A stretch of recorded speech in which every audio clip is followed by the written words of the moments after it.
1974 May 18 ലോകത്തിനു മുന്നിൽ India തന്റെ നെഞ്ചു വിരിച്ചു നിന്ന ദിവസം.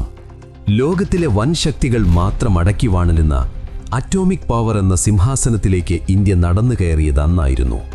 ചൈനയുടെ ഭീഷണിയോ അന്താരാഷ്ട്ര സുരക്ഷാ സമിതികളുടെ ഉപദേശങ്ങളോ ഇനി നമുക്കാവശ്യമില്ലെന്ന് ഉറക്കെ പ്രഖ്യാപിച്ച നിമിഷം. ലോകരാജ്യങ്ങൾ ഇന്ത്യയെ വെറുമൊരു ദരിദ്ര രാഷ്ട്രമായി കണ്ടിരുന്ന ആ കാലം, സ്വന്തം ആവശ്യങ്ങൾക്കായി മറ്റുള്ളവരുടെ മുന്നിൽ കൈനീട്ടേണ്ടി വരുമെന്ന് കരുതിയവർക്ക് മുന്നിൽ ഇന്ത്യ അന്നൊരു വിസ്മയം തീർത്തു. പ്രധാനമന്ത്രി ഇന്ദിരാഗാന്ധിയുടെ അചഞ്ചലമായ തീരുമാനവും ഫിസിസ്റ്റ് രാജാരാമണ്ണയുടെ ബുദ്ധിശക്തിയും കൈകോർത്തപ്പോൾ ചൈനയുടെയോ അമേരിക്കയുടെയോ സുരക്ഷാ വാഗ്ദാനങ്ങൾ ഇല്ലാതെ തന്നെ നമുക്ക് ജീവിക്കാമെന്ന അവസ്ഥ വന്നു. പക്ഷേ ലോകമതത്ര എളുപ്പത്തിൽ സ്വീകരിച്ചില്ല. വൻശക്തികൾ ഇന്ത്യക്കുമേൽ ഉപരോധങ്ങൾ അടിച്ചേൽപ്പിച്ചു, സഹകരണങ്ങൾ നിർത്തി, സാമ്പത്തികമായി തളർത്താൻ അവർ ശ്രമിച്ചു. പക്ഷേ ആ പ്രതിസന്ധികളെല്ലാം ഒരു വലിയ തിരിച്ചുവരവിനുള്ള തയ്യാറെടുപ്പുകൾ മാത്രമായിരുന്നു. വർഷങ്ങൾക്കിപ്പുറം 1998 ലോകം വീണ്ടും ഞെട്ടി. ഇത്തവണ കളിക്കളത്തിൽ രണ്ട് ഇതിഹാസങ്ങളുണ്ടായിരുന്നു. അടൽ ബിഹാരി വാജ്പേയിയും APJ അബ്ദുൽ കലാമും. അമേരിക്കൻ ഉപഗ്രഹങ്ങളുടെ ചാരക്കണ്ണുകളെപ്പോലും വെട്ടിച്ച് അതിസാഹസികമായി ഇന്ത്യ വീണ്ടും ആണവ പരീക്ഷണം നടത്തി. അന്നുച്ചയ്ക്ക് കൃത്യം 3:45 അടൽ ബിഹാരി വാജ്പേയി ലോകത്തിനു മുന്നിൽ ആ പ്രഖ്യാപനം നടത്തി. ഇന്ത്യ ഇപ്പോൾ ഒരാണവശക്തിയുള്ള രാഷ്ട്രമായി മാറിയിരിക്കുന്നു. ആ വാക്കുകൾ കേട്ടു വൈറ്റ് ഹൗസും പെൻഡഗണും സ്തംഭിച്ചുപോയി. ചൈനയും പാകിസ്ഥാനും അവിശ്വസനീയതയോടെ ആ വാർത്ത കേട്ടു. വെറുമൊരു ചേരിചേരാ നയം മാത്രമല്ല, ആത്മവിശ്വാസമുള്ള ഒരു വൻശക്തിയായി ഇന്ത്യ മാറിയ നിമിഷമായിരുന്നു അത്. രണ്ടാം ലോക മഹായുദ്ധകാലത്ത് ജപ്പാനിലെ ഹിരോഷിമയിലും നാഗസാക്കിയിലും അമേരിക്ക വർഷിച്ച ഫാറ്റ്മാൻ, ലിറ്റിൽ ബോയ് എന്നീ ബോംബുകളുടെ ഭീകരത ലോകം കണ്ടു നടുങ്ങിയതായിരുന്നു. ഒരു വൻശക്തിയാകാൻ ആണവായുധം അനിവാര്യമാണെന്ന് ഇന്ത്യ അന്ന് തിരിച്ചറിഞ്ഞു. ഇതിഹാസ ശാസ്ത്രജ്ഞനായ ഡോക്ടർ ഹോമി ജഹാംഗീർ ഭാഭ ഇതിനായുള്ള ഗവേഷണങ്ങൾ നേരത്തെ തുടങ്ങിയിരുന്നു. 1962 ചൈന ഇന്ത്യയെ അപ്രതീക്ഷിതമായി ആക്രമിച്ചതോടെ കാര്യങ്ങൾ മാറിമറിഞ്ഞു. ആ യുദ്ധത്തിലെ തിരിച്ചടിയും തൊട്ടുപിന്നാലെ ചൈന നടത്തിയ ആണവ പരീക്ഷണവും ഇന്ത്യയെ ഒരു കടുത്ത തീരുമാനത്തിലേക്ക് എത്തിക്കുകയായിരുന്നു. വർഷങ്ങൾക്കു ശേഷം 1971 പാകിസ്ഥാൻ ഇന്ത്യയെ ആക്രമിച്ചു. പക്ഷേ ഈ യുദ്ധം ഇന്ത്യയെ സംബന്ധിച്ച് അഗ്നിപരീക്ഷയായിരുന്നു. പാകിസ്ഥാന് സഹായിക്കാൻ ലോകശക്തികൾ കച്ചകെറ്റിയിറങ്ങി. ബ്രിട്ടീഷ് നാവികസേന അറബിക്കടലിലൂടെയും അമേരിക്കൻ നാവികസേനയുടെ കരുത്തുറ്റ ടാസ്ക് ഫോഴ്സ് 74 ബംഗാൾ ഉൾക്കടലിലൂടെയും ഇന്ത്യയെ വലയാൻ തുടങ്ങി. 75,000 ടൺ ശേഷിയുള്ള അമേരിക്കൻ കപ്പൽപ്പടയും 70 യുദ്ധവിമാനങ്ങളും ഇന്ത്യയുടെ പടിവാതിൽക്കലെത്തി. ഇന്ത്യയുടെ INS വിക്രാന്ത് തൻ്റെ 20 വിമാനങ്ങളുമായി പൊരുതാൻ തയ്യാറെടുത്തെങ്കിലും ശത്രുക്കളുടെ പടക്കരുത്ത് ഭയാനകമായിരുന്നു. ആ നിർണായക നിമിഷത്തിലാണ് ഇന്ത്യ സോവിയറ്റ് യൂണിയന്റെ സഹായം തേടിയത്. നിമിഷങ്ങൾക്കുള്ളിൽ റഷ്യയുടെ ആണവ അന്തർവാഹിനികളും മിസൈലുകളും ഇന്ത്യയുടെ സംരക്ഷണത്തിനായി കുതിച്ചെത്തി. സോവിയറ്റ് യൂണിയന്റെ വരവറിഞ്ഞതോടെ ബ്രിട്ടീഷ് സേന മഡഗാസ്കർ ലക്ഷ്യമാക്കി പിൻവാങ്ങി. റഷ്യൻ നാവികസേനയുടെ കരുത്തിനു മുന്നിൽ പിടിച്ചു നിൽക്കാനാവില്ലെന്ന് തിരിച്ചറിഞ്ഞ അമേരിക്കൻ സേനയും ബംഗാൾ ഉൾക്കടലിൽ പ്രവേശിക്കാതെ പിന്തിരിഞ്ഞു. അങ്ങനെ പാകിസ്ഥാൻ ഒറ്റപ്പെടുകയും യുദ്ധം അവസാനിക്കുകയും ചെയ്തു. ഇന്ത്യ എന്ന മഹാശക്തിയുടെ അതിജീവനത്തിൻ്റെയും ആത്മവീര്യത്തിൻ്റെയും കഥ അവിടെ തുടങ്ങുകയായിരുന്നു. 1971 യുദ്ധം ഒരു പാഠമായി. സോവിയറ്റ് യൂണിയന്റെ സഹായം അന്ന് ലഭിച്ചില്ലായിരുന്നെങ്കിൽ ഇന്ത്യയുടെ ചരിത്രം തന്നെ മറ്റൊന്നാകുമായിരുന്നു. അമേരിക്കയും ചൈനയും പാകിസ്ഥാനും കൈകോർത്ത ആ കാലഘട്ടത്തിൽ സ്വന്തം സുരക്ഷയ്ക്കായി ആണവായുധങ്ങൾ അനിവാര്യമാണെന്ന് ഇന്ത്യൻ നേതാക്കൾ തിരിച്ചറിഞ്ഞു. ഈ ആണവ വിപ്ലവത്തിന് പിന്നിൽ ഒരാളായിരുന്നു ഉണ്ടായിരുന്നത്. ഇന്ത്യയുടെ ആണവ ശാസ്ത്രത്തിൻ്റെ പിതാവ് ഡോക്ടർ ഹോമി ജഹാംഗീർ ഭാഭ. ഹിരോഷിമയിലും നാഗസാക്കിയിലും അമേരിക്ക ബോംബിട്ട കാലം മുതൽ ഭാഭ നെഹ്റുവിനോട് പറയുമായിരുന്നു, നമുക്കും ആണവശക്തി വേണം. വെറും ബോംബുണ്ടാക്കാൻ മാത്രമല്ല, രാജ്യത്തിന് വെളിച്ചം നൽകുന്ന വൈദ്യുതി ഉൽപ്പാദിപ്പിക്കാനും ഈ വിദ്യ ഉപയോഗിക്കാമെന്ന് അദ്ദേഹം വിശ്വസിച്ചു. നെഹ്റു ആദ്യമൊക്കെ വിസമ്മതിച്ചെങ്കിലും പിന്നീട് ഇതിന് അനുമതി നൽകി. അങ്ങനെ 1954 ട്രോംബെയിൽ അറ്റോമിക് എനർജി എസ്റ്റാബ്ലിഷ്മെന്റ് നിലവിൽ വന്നു. എന്നാൽ 1966 വിമാനാപകടത്തിൽ ഭാഭ കൊല്ലപ്പെട്ടതോടെ ആ സ്വപ്നത്തിനു മുകളിൽ കരിനിഴൽ വീണു. പിന്നീട് ആ സ്ഥാപനം ഭാഭ ആറ്റോമിക് റിസർച്ച് സെന്റർ എന്ന് പുനർനാമകരണം ചെയ്യപ്പെട്ടു. അന്ന് ഇന്ത്യയുടെ അവസ്ഥ പരിതാപകരമായിരുന്നു. പകുതിയിലധികം ജനങ്ങളും ദാരിദ്ര്യത്തിലായിരുന്നു. സാങ്കേതിക വിദ്യയോ കൃത്യമായ ബജറ്റോ നമുക്കില്ലാതിരുന്ന ആ കാലം അമേരിക്കയുടെയും റഷ്യയുടെയും സഹായം കൊണ്ടാണ് അന്ന് രാജ്യം വിഷപ്പടക്കിയത്. എന്നാൽ മറുവശത്തെ ലോകം മാറുകയായിരുന്നു. അമേരിക്കയും റഷ്യയും ബ്രിട്ടനും ഫ്രാൻസും കഴിഞ്ഞാൽ ചൈനയും തങ്ങളുടെ ആദ്യ ആണവ പരീക്ഷണം നടത്തി. 1962 ചൈനീസ് യുദ്ധം ഇന്ത്യയുടെ നെഞ്ചിലേറ്റ മുറിവായിരുന്നു. 38,000 ചതുരശ്ര കിലോമീറ്റർ ഭൂമി നമുക്ക് നഷ്ടമായി. ആയിരക്കണക്കിന് സൈനികർ രക്തസാക്ഷികളായി. ഇതിനിടയിലാണ് ചൈന ആണവശക്തിയായി മാറിയത്. അയൽ രാജ്യം ആയുധം കൂട്ടുമ്പോൾ പ്രതിരോധം ശക്തമാക്കുക എന്നത് ഇന്ത്യയുടെ നിലനിൽപ്പിൻ്റെ പ്രശ്നമായി മാറി. നെഹ്റു ആദ്യം പറഞ്ഞിരുന്നത് ഇന്ത്യ ഒരിക്കലും ആണവായുധം നിർമ്മിക്കില്ല എന്നായിരുന്നു. എന്നാൽ ലാൽ ബഹാദൂർ ശാസ്ത്രി അധികാരമേറ്റതോടെ ആ നയം മാറി. പാകിസ്ഥാനും ചൈനയും ഒന്നിക്കുന്നതും അമേരിക്ക പാകിസ്ഥാനെ പിന്തുണയ്ക്കുന്നതും കണ്ടപ്പോൾ ഇന്ത്യക്ക് ഒരു കാര്യം ബോധ്യപ്പെട്ടു: നമ്മളെ രക്ഷിക്കാൻ നമ്മൾ മാത്രമേയുള്ളൂ. ആത്മനിർഭരതയിലേക്കുള്ള ആ യാത്രയുടെ തുടക്കമായിരുന്നു അത്. ലാൽ ബഹാദൂർ ശാസ്ത്രിയുടെ വേർപാടിനു ശേഷം ഇന്ദിരാഗാന്ധി അധികാരത്തിൽ വന്നു. ലോകശക്തികൾ ഇന്ത്യയെ ആണവ സാങ്കേതിക വിദ്യയിൽ നിന്ന് അകറ്റി നിർത്താൻ NPT എന്ന നിയമം കൊണ്ടുവന്നപ്പോൾ ഇന്ത്യ അത് തള്ളിക്കളഞ്ഞു. കാരണം അതൊരു വിവേചനമായിരുന്നു. ഈ വെല്ലുവിളി ഏറ്റെടുത്തുകൊണ്ട് 1972 ഇന്ദിരാഗാന്ധി ശാസ്ത്രജ്ഞർക്കൊരു രഹസ്യ സന്ദേശം നൽകി: ഒരുങ്ങിക്കൊള്ളൂ, ഇന്ത്യക്ക് സ്വന്തമായി അണുബോംബ് വേണം. അമേരിക്കയുടെ ചാര ഉപഗ്രഹങ്ങൾ ഇന്ത്യയുടെ ഓരോ നീക്കവും നിരീക്ഷിച്ചുകൊണ്ടിരുന്ന കാലം. അതുകൊണ്ട് തന്നെ അതീവ രഹസ്യമായാണ് ഈ മിഷൻ ആസൂത്രണം ചെയ്തത്. ഇന്ത്യയുടെ പ്രതിരോധ മന്ത്രിയോ ആഭ്യന്തരമന്ത്രിയോ പോലും ഈ വിവരം അറിഞ്ഞില്ല. രാജാരാമണ്ണയുടെയും DD നാഗ് ചൗധരിയുടെയും നേതൃത്വത്തിൽ 75 പേരടങ്ങുന്ന ഒരു കൊച്ചു സംഘം ചരിത്രം മാറ്റിയെഴുതാൻ ഇറങ്ങിത്തിരിച്ചു. അവർ നേരിട്ട ഏറ്റവും വലിയ പ്രശ്നം ഉപകരണത്തിനാവശ്യമായ പ്ലൂട്ടോണിയം ഇന്ത്യയുടെ പക്കൽ ഇല്ലായിരുന്നു എന്നതാണ്. യഥാർത്ഥത്തിൽ ട്രോംബെയിലെ ഫീനിക്സ് പ്ലാന്റ് നേരത്തെ തന്നെ പ്ലൂട്ടോണിയത്തിന്റെ അഭാവം മൂലം അടച്ചുപൂട്ടിയിരുന്നു. ബാക്കിയുണ്ടായിരുന്ന പ്ലൂട്ടോണിയം പൂർണിമ ന്യൂക്ലിയർ റിയാക്ടറിൽ ഉപയോഗിച്ചുകൊണ്ടിരിക്കുകയായിരുന്നു. ഇത്തരമൊരു സാഹചര്യത്തിൽ പ്ലൂട്ടോണിയത്തിന്റെ ആവശ്യം നിറവേറ്റുന്നതിനായി 1973 പൂർണിമ റിയാക്ടർ പ്രവർത്തനരഹിതമാക്കി. സ്ഫോടനത്തിനാവശ്യമായ ന്യൂട്രോൺ ഇനിഷ്യേറ്റർ നിർമ്മിക്കുക എന്ന ദുഷ്കരമായ ദൗത്യം വാസുദേവ് KIAയുടെ നേതൃത്വത്തിൽ ഇന്ത്യ വിജയിപ്പിച്ചെടുത്തു. അങ്ങനെ എല്ലാ പരീക്ഷണങ്ങളും സീറോ എനർജി എന്ന പേരിൽ അവർ രഹസ്യമായി പൂർത്തിയാക്കി. ഒടുവിൽ അവർ ആ ആണവ ഉപകരണം വികസിപ്പിച്ചെടുത്തു. അടുത്ത ലക്ഷ്യം രാജസ്ഥാനിലെ പൊക്രാനായിരുന്നു. അവിടെ ഇന്ത്യൻ ആർമി മണൽക്കാറ്റിന്റെ മറവിൽ രാത്രിയെന്നോ പകലെന്നോ ഇല്ലാതെ രഹസ്യമായി വലിയ കിണറുകൾ കുഴിച്ചു. അമേരിക്കൻ ചാരക്കണ്ണുകളെ വെട്ടിച്ച് ആ ആണവ ഉപകരണം അവർ ഥാർ മരുഭൂമിയിലെത്തിച്ചു. 1974 മെയ് 18 രാവിലെ ഏകദേശം 8 മണി.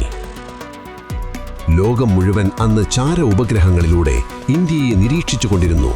പക്ഷേ അവരൊന്നും ആ വലിയ രഹസ്യം തിരിച്ചറിഞ്ഞില്ല. ബങ്കറിനുള്ളിൽ ശാസ്ത്രജ്ഞർ ശ്വാസമടക്കി പിടിച്ചു നിന്നു. ദത്താത്രേയ പധാനി ആ ഡെറ്റനേറ്റർ ബട്ടൺ അമർത്തി. നിമിഷങ്ങൾക്കുള്ളിൽ ഭൂമി കുലുങ്ങി. പൊക്രാനിലെ മണൽത്തരികൾ ആകാശത്തേക്ക് ഉയർന്നു. പക്ഷേ റേഡിയേഷൻ പുറത്തു പോകാത്ത രീതിയിൽ അത് സുരക്ഷിതമായി ഭൂമിക്കടിയിൽ ഒതുക്കാൻ ഇന്ത്യക്ക് കഴിഞ്ഞു. വിജയം ഉറപ്പിച്ച ഉടൻ ഇന്ദിരാഗാന്ധിയുടെ ഫോൺ ബെല്ലടിച്ചു. അപ്പുറത്ത് നിന്ന് ശാസ്ത്രജ്ഞർ ഒരേ ഒരു വാചകമേ പറഞ്ഞുള്ളൂ: ബുദ്ധൻ ചിരിക്കുന്നു. അതായത് ആണവ പരീക്ഷണം വിജയകരമായി പൂർത്തിയായി എന്നർത്ഥം. ഈ വാർത്ത പുറത്തു വന്നതോടെ ലോകം ഞെട്ടി. അമേരിക്കയുടെയും ബ്രിട്ടന്റെയും പടിവാതിൽക്കൽ ചാരസംഘടനകൾ മറുപടി പറയാനാവാതെ പതറി. ഇന്ത്യ ഇനി വെറുമൊരു രാജ്യമല്ല, മറിച്ചൊരു ആണവ ശക്തിയാണെന്ന് ലോകം തിരിച്ചറിഞ്ഞ ആ നിമിഷം ഇന്നും ഭാരതത്തിന്റെ അഭിമാനമാണ്. പൊക്രാനിലെ സ്ഫോടനം കഴിഞ്ഞ് പുകയടങ്ങും മുൻപേ ലോകം ഇന്ത്യക്ക് നേരെ തിരിഞ്ഞു. അമേരിക്കയും കാനഡയും അക്ഷരാർത്ഥത്തിൽ ഞെട്ടിപ്പോയി. തങ്ങളുടെ മൂക്കിനു താഴെ ഇത്രയും വലിയൊരു ആണവ പരീക്ഷണം ഇന്ത്യ നടത്തിയെന്ന് അവർക്ക് വിശ്വസിക്കാനായില്ല. കാനഡ തങ്ങളെ ഇന്ത്യ വഞ്ചിച്ചു എന്ന് ആരോപിച്ചു. ആണവ പരീക്ഷണത്തിന് ഉപയോഗിച്ച പ്ലൂട്ടോണിയം തങ്ങൾ നൽകിയ സാങ്കേതിക വിദ്യയിലൂടെയാണ് ഉണ്ടായതെന്ന് പറഞ്ഞ് കാനഡ ഇന്ത്യയുമായുള്ള എല്ലാ ആണവ കരാറുകളും റദ്ദാക്കി. ഇന്ധനവും സാങ്കേതിക വിദ്യയും നൽകുന്നത് അവർ നിർത്തിവെച്ചു. ഇന്ദിരാഗാന്ധി ലോകത്തിനു മുന്നിൽ ഉറപ്പിച്ചു പറഞ്ഞു, ആണവായുധങ്ങൾ നിർമ്മിക്കുക എന്നത് ഇന്ത്യയുടെ ലക്ഷ്യമല്ല, ഇതൊരു വെറും സമാധാനപരമായ സ്ഫോടനമായിരുന്നു. എന്നിരുന്നാലും ആവശ്യം വന്നാൽ ഇന്ത്യക്ക് ആണവായുധങ്ങൾ നിർമ്മിക്കാൻ കഴിയുമെന്നും, പക്ഷേ ആണവോർജം സമാധാനപരമായ ആവശ്യങ്ങൾക്ക് വേണ്ടി മാത്രം ഉപയോഗിക്കുക എന്നതാണ് നമ്മുടെ ലക്ഷ്യമെന്നും അവർ വ്യക്തമാക്കി. പക്ഷേ ലോകം അത് കേട്ടില്ല. ഇന്ത്യയെ തളയ്ക്കാൻ അവർ CTBT പോലുള്ള കർശനമായ നിയമങ്ങൾ കൊണ്ടുവന്നു. യുറേനിയം നൽകുന്നത് തടയാൻ NSG എന്ന സഖ്യം രൂപീകരിച്ചു. അതിനു പുറമെ ചുറ്റും സാമ്പത്തിക ഉപരോധങ്ങളും. ഇന്ത്യ ഒറ്റപ്പെട്ടു എന്ന് ലോകം കരുതി. ഇതിനിടയിൽ പാകിസ്ഥാനും രഹസ്യമായ ആണവായുധം നിർമ്മിക്കുന്നു എന്ന വാർത്തകൾ പുറത്തുവന്നു. ഇന്ത്യക്കിനി വെറുതെ ഇരിക്കാനാവില്ലായിരുന്നു. പക്ഷേ 1974 നാം നടത്തിയത് കേവലം ഒരു പരീക്ഷണം മാത്രമായിരുന്നു. അതൊരു യുദ്ധത്തിന് തയ്യാറായ ബോംബായിരുന്നില്ല. ബോംബ് നിർമ്മിക്കുക എന്ന ദൗത്യം പിന്നെയും നീണ്ടുപോയി. 1995 PV നരസിംഹറാവു വീണ്ടും പരീക്ഷണത്തിന് മുതിർന്നപ്പോൾ അമേരിക്കയുടെ ചാര ഉപഗ്രഹങ്ങൾ അത് കണ്ടുപിടിച്ചു. അന്നത്തെ അമേരിക്കൻ പ്രസിഡന്റ് ബിൽ ക്ലിന്റൺ നേരിട്ട് വിളിച്ചു ഭീഷണിപ്പെടുത്തി. ഉപരോധങ്ങൾ ഭയന്ന ആ ദൗത്യം അവിടെ നിലച്ചു. അമേരിക്ക ഇന്ത്യയെ 2 തവണ ഇങ്ങനെ തടഞ്ഞു. പക്ഷേ അധികകാലം ഇന്ത്യയെ തളച്ചിടാൻ ആർക്കും കഴിഞ്ഞില്ല. 1998 അടൽ ബിഹാരി വാജ്പേയി പ്രധാനമന്ത്രിയായതോടെ ചിത്രം മാറി. ഡോക്ടർ APJ അബ്ദുൽ കലാമിനെയും R ചിദംബരത്തെയും അദ്ദേഹം വിളിപ്പിച്ചു. ലോകം കാണാനിരിക്കുന്ന ഏറ്റവും വലിയ രഹസ്യ നീക്കത്തിന് അവിടെ തുടക്കമായി. പക്ഷേ നിർഭാഗ്യവശാൽ അദ്ദേഹത്തിന്റെ സർക്കാർ വെറും 13 ദിവസത്തിനുള്ളിൽ താഴെ വീഴുകയും ഈ പ്രോജക്റ്റ് വീണ്ടും നീണ്ടുപോവുകയും ചെയ്തു. പിന്നീട് 1998 വീണ്ടും അധികാരത്തിൽ വന്നയുടനെ അടൽ ബിഹാരി വാജ്പേയി ആണവ പരീക്ഷണത്തിന് പച്ചക്കൊടി കാട്ടി. രാഷ്ട്രീയ സമ്മർദ്ദങ്ങളുടെ കനൽ വഴികൾക്കിടയിലും അദ്ദേഹം ഒരു തീരുമാനമെടുത്തു. ഇന്ത്യ ആണവ പരീക്ഷണം നടത്തും. ഈ ദൗത്യത്തിന്റെ ചുക്കാൻ പിടിക്കാൻ 2 അധികായന്മാർ നിയോഗിക്കപ്പെട്ടു. ഡോക്ടർ APJ അബ്ദുൽ കലാമും R ചിദംബരവും. എന്നാൽ അവരുടെ മുന്നിലുണ്ടായിരുന്നത് ഹിമാലയത്തോളമുള്ള വെല്ലുവിളികളായിരുന്നു. ലോകത്തിലെ ഏറ്റവും കരുത്തരായ അമേരിക്കൻ ചാര ഏജൻസിയായ CIA തങ്ങളുടെ അത്യാധുനിക ചാര ഉപഗ്രഹങ്ങളിലൂടെ പൊക്രാനിലെ ഓരോ മണൽത്തരിയെയും 24 മണിക്കൂറും നിരീക്ഷിച്ചുകൊണ്ടിരിക്കുകയായിരുന്നു. എന്നാൽ ആരെയും അമ്പരപ്പിക്കുന്ന ഒരു ഒളിച്ചുകളിയായിരുന്നു പിന്നീട് അവിടെ നടന്നത്. പൊക്രാനിലെ തുറന്ന മരുഭൂമിയിൽ ഒരു ചെറിയ അനക്കം പോലും ഉപഗ്രഹങ്ങൾ ഒപ്പിയെടുക്കും. ഇതൊഴിവാക്കാൻ ഇന്ത്യൻ ആർമിയുടെ 58 എഞ്ചിനീയർ റെജിമെന്റ് രംഗത്തിറങ്ങി. ശാസ്ത്രജ്ഞർ തങ്ങളുടെ ലാബ് കോട്ടുകൾ അഴിച്ചുവെച്ച് ഇന്ത്യൻ ആർമിയുടെ യൂണിഫോമുകൾ അണിഞ്ഞു. അവിടെ പേരുകൾ പോലും രഹസ്യമായിരുന്നു. ലോകം മുഴുവൻ ആദരിക്കുന്ന മിസൈൽ മനുഷ്യൻ ഡോക്ടർ കലാം അവിടെ വെറും ഒരു മേജർ ജനറൽ പൃഥ്വിരാജ് എന്ന മാത്രമായിരുന്നു അറിയപ്പെട്ടിരുന്നത്. R ചിദംബരമാകട്ടെ മേജർ ജനറൽ നടരാജ് എന്നും അറിയപ്പെട്ടു. അവർ പരസ്പരം സംസാരിച്ചത് കൂട് ഭാഷകളിൽ മാത്രമായിരുന്നു. പകൽ വെളിച്ചത്തിൽ ലോകത്തിനു മുന്നിൽ പൊക്രാൻ ശാന്തമായിരുന്നു. എന്നാൽ സൂര്യൻ അസ്തമിക്കുന്നതോടെ മരുഭൂമി ഉണരും. ഉപഗ്രഹങ്ങളുടെ നിരീക്ഷണത്തെ മറികടക്കാൻ ഭൂരിഭാഗം ജോലികളും രാത്രിയുടെ ഇരുട്ടിലാണ് പൂർത്തിയാക്കിയത്. മണൽ കുന്നുകൾക്കിടയിൽ വലിയ കുഴികളെടുക്കുന്നതും യന്ത്രങ്ങൾ സ്ഥാപിക്കുന്നതും അതീവ രഹസ്യമായി നടന്നു. പുലർച്ചെ ഉപഗ്രഹങ്ങൾ വീണ്ടും പൊക്രാനിൽ ഫോക്കസ് ചെയ്യുന്നതിന് മുൻപേ എല്ലാ ഉപകരണങ്ങളും പഴയ സ്ഥാനങ്ങളിൽ തന്നെ തിരിച്ചുവെക്കും. കേബിളുകളും ഉപകരണങ്ങളും മണലിനടിയിൽ ഒളിപ്പിച്ചു. CIA തെറ്റിദ്ധരിപ്പിക്കാൻ കൃത്രിമ സസ്യജാലങ്ങളും അവർ അവിടെ പിടിപ്പിച്ചു. ഈ ചാരപ്പണിയുടെ ഏറ്റവും രസകരമായ ഭാഗം അവിടെ നടന്ന ഒരു ക്രിക്കറ്റ് ടൂർണമെന്റ് ആയിരുന്നു. അമേരിക്കൻ ഉപഗ്രഹങ്ങൾ താഴേക്ക് നോക്കുമ്പോൾ കണ്ടത് ഒരു കൂട്ടം സൈനികർ ആവേശത്തോടെ ക്രിക്കറ്റ് കളിക്കുന്നതാണ്. ഇന്ത്യ പരീക്ഷണങ്ങളെല്ലാം നിർത്തിവെച്ച് വിനോദത്തിൽ ഏർപ്പെട്ടിരിക്കുകയാണെന്ന് CIA വിശ്വസിച്ചു. എന്നാൽ ആ ക്രിക്കറ്റ് ഗ്രൗണ്ടിന് തൊട്ടടുത്ത് ഭൂമിക്കടിയിൽ ഇന്ത്യയുടെ അഭിമാനം ഒരു സ്ഫോടനത്തിനായി തയ്യാറെടുക്കുകയായിരുന്നു. അധികാരത്തിന്റെ ഇടനാഴികളിലോ മുതിർന്ന ഉദ്യോഗസ്ഥരുടെ കാതുകളിലോ പോലും എത്താതെ ഇന്ത്യൻ സൈന്യവും ശാസ്ത്രജ്ഞരും ചേർന്ന് ആ ദൗത്യം അതിമനോഹരമായി പൂർത്തിയാക്കി. ലോകമൊന്നടങ്കം പകച്ചു നിൽക്കാനുള്ള നിമിഷം പിറക്കാൻ ഇനി മണിക്കൂറുകൾ മാത്രം ബാക്കി. വിജയത്തിലേക്കുള്ള വഴിയിൽ ഓരോ ചുവടും അതീവ ജാഗ്രതയോടെയായിരുന്നു. പൊക്രാനിലേക്ക് വരാൻ ശാസ്ത്രജ്ഞർ ഒരിക്കലും സ്വന്തം പേരിൽ വിമാന ടിക്കറ്റുകൾ എടുത്തില്ല. ആർമി ഉദ്യോഗസ്ഥരും എഞ്ചിനീയർമാരും ശാസ്ത്രജ്ഞരും ഒരു നിഴൽ പോലെ അദൃശ്യരായി പ്രവർത്തിച്ചു. ആ ആസൂത്രണം എത്രത്തോളമായിരുന്നു എന്നാൽ 1998 മെയ് 1 ഇന്ത്യൻ വ്യോമസേനയുടെ വിമാനങ്ങളിൽ ജയ്സാൽമീറിലെത്തിച്ച ആ അണുബോംബ് പെട്ടികൾക്ക് അവർ നൽകിയ കോഡ് നാമം വൈറ്റ് ഹൗസ് എന്നായിരുന്നു. സാധാരണ ട്രക്കുകളിൽ ആയുധങ്ങളുമായി അവർ പൊക്രാനിലേക്ക് നീങ്ങി. സുരക്ഷാ സന്നാഹങ്ങൾ പോലും കുറച്ചു. കാരണം അമിതമായ സുരക്ഷ കണ്ടാൽ ചാര ഉപഗ്രഹങ്ങൾ സംശയിക്കും. ഓരോ നീക്കവും കൃത്യമായിരുന്നു. പരീക്ഷണ ദിനം വന്നെത്തി. എന്നാൽ പ്രകൃതി ഒരു ചെറിയ തടസ്സമുയർത്തി. കാറ്റ് പടിഞ്ഞാറ് ദിശയിലേക്കാണ് വീശിക്കൊണ്ടിരുന്നത്. അതായത് പാകിസ്ഥാൻ അതിർത്തിയിലേക്ക് വീശുകയായിരുന്നു. റേഡിയേഷൻ ചോർച്ചയുണ്ടാകുമോ എന്ന ഭയത്താൽ ശാസ്ത്രജ്ഞർ ശ്വാസമടക്കി പിടിച്ചു കാത്തിരുന്നു. ഒടുവിൽ ഉച്ചകഴിഞ്ഞ് 3:43 കാറ്റ് നിലച്ചു. നിശബ്ദതയെ കീറിമുറിച്ചുകൊണ്ട് ഭൂമി ഒന്നാകെ വിറച്ചു. പൊക്രാൻ മണലാരണ്യത്തിൽ നിന്ന് ഒരു അഗ്നിപർവ്വതം കണക്കെ മണൽ കൂന്നുകൾ ആകാശത്തേക്കുയർന്നു. ഭാരതം ഒന്നല്ല 3 ആണവ പരീക്ഷണങ്ങൾ ഒരേ സമയം വിജയകരമായി പൂർത്തിയാക്കി. സ്വന്തം സാങ്കേതിക വിദ്യയിൽ വൻ ശക്തികളുടെ കണ്ണുവെട്ടിച്ച് ഒരു രാജ്യം ഈ നേട്ടം കൈവരിക്കുന്നത് ചരിത്രത്തിൽ ആദ്യമായിരുന്നു. മെയ് 11-നും 13-നുമായി നടന്ന ആ പരീക്ഷണം ഭാരതത്തെ ലോകത്തിൻ്റെ നെറുകയിലെത്തിച്ചു. ഓപ്പറേഷൻ ശക്തി വിജയിച്ചിരിക്കുന്നു.